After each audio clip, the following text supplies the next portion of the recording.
PlayStation Plus just dropped its 3 free games for the month: Viewfinder, Stardew Valley, and Psychonauts 2. Now, if you're like me, you've probably asked yourself, are these actually worth playing, or are they just taking up space on your library? That's why in this video, I'm going to play each one for exactly an hour. No reviews, no spoilers, just raw first impressions.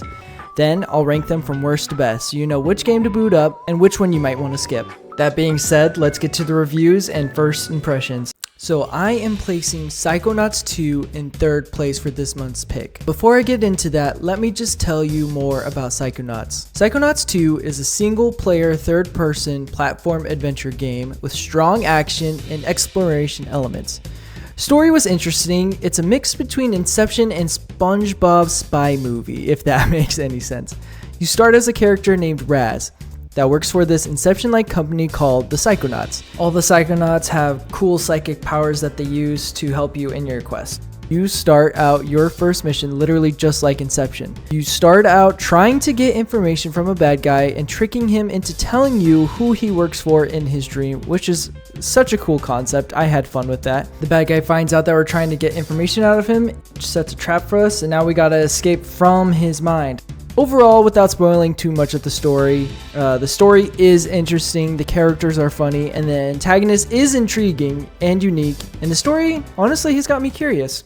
Animation looks like that one random movie called Ants. I don't know if anyone knows that movie, but it's kind of like that for some reason. The game feels kind of kiddish though because of that. It doesn't look bad at all. It definitely just is a style that they went with, and everything does look good.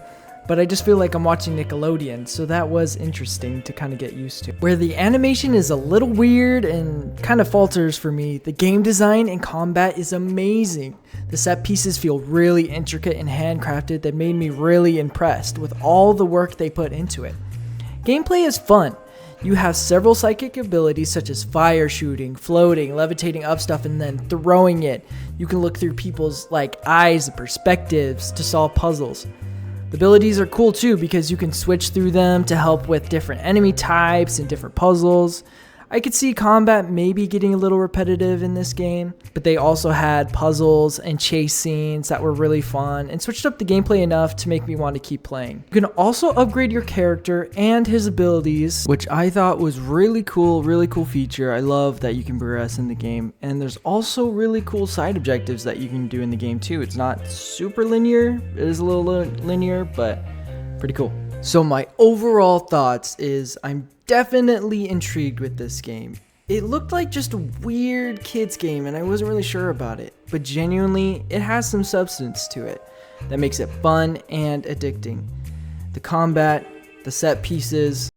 In the hour that I played it, I would recommend this game to people who like playing trippy, funny, goofy games. It's low-key and laid-back. It wasn't totally for me, but I could see a lot of casual gamers liking this game a lot. And that's why I'm ranking it third, but I think it's definitely worth trying. Next on our list is Stardew Valley. Yep, that's right, I'm putting Stardew Valley in second place. Now, before all of you run into the comments and start flaming me extra crispy, let me explain. Stardew Valley is a 2016 farm life simulation game. The premise of Stardew Valley is that you, as a character feeling burdened by modern city life, inherit your grandfather's run-down farm in the small rural town of Stardew Valley. Armed with the old tools and few coins, you begin a new life by learning to live off the land, restoring the farm to a thriving home, befriending the unique townsfolk, and helping the community in a whole become a better place. At first, I didn't really think I would like this game. I don't like Animal Crossing-like games, and I'm not really big into the 2D gamer perspective. And at first, when I started playing this game, I was definitely worried about me getting bored or just not being able to get hooked on this game. But the more I played and the more things I could do in this game, the more the game started to really catch me. The gameplay is fun. It is repetitive, but in the fun, addictive way where everything you hit reacts and makes a satisfying sound.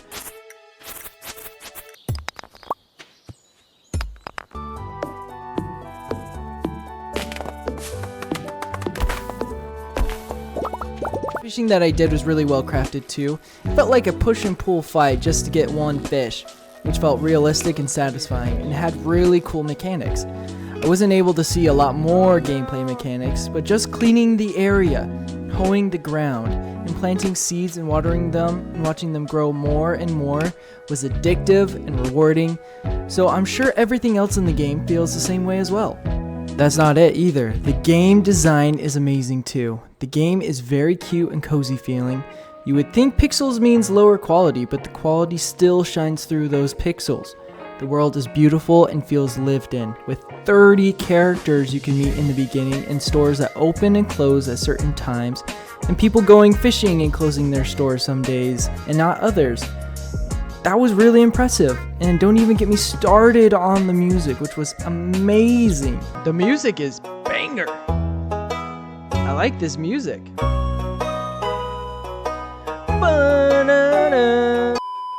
Overall, I had a lot of fun with this game.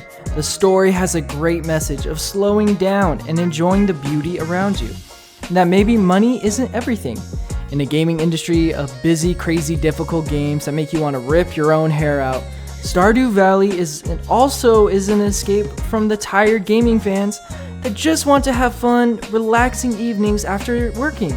I would 100% recommend this game to anyone who loves cozy simulator games, and even any COD or Elden Ring players that maybe just need a healthy break from the evil, angry, inducing games that we do play.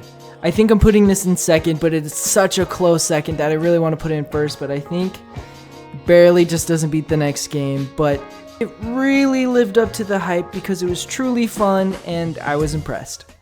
So we have gone through 2 of the free PS Plus games for September, and now we're down to the final one. And yep, you're seeing this right. Viewfinder takes the top spot as my #1 recommended game to play this month. Viewfinder is a first-person puzzle adventure game where players use an instant camera to take photos, sketches, and paintings, and then bring them to life to reshape the game world and solve mind-bending environmental puzzles.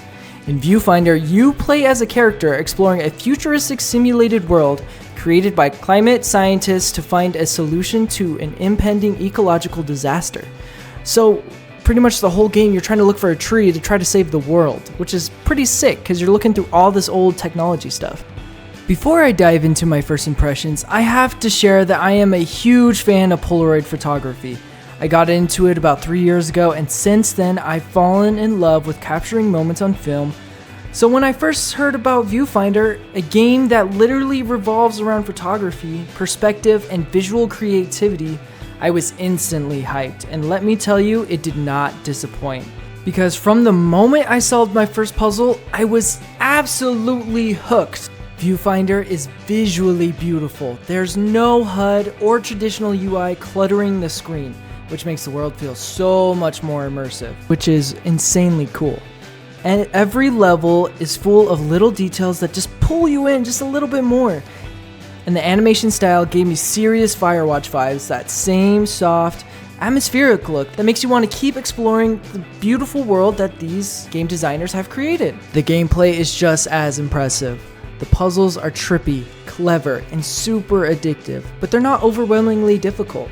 It's like being inside a constantly shifting optical illusion. You manipulate your environment using photographs, and each solution feels incredibly rewarding. Honestly, the hour I spent playing it felt like I was only playing it for about 10 minutes, and it was that good. So overall, what I'm trying to say is Viewfinder is a must-play this month of September 2025.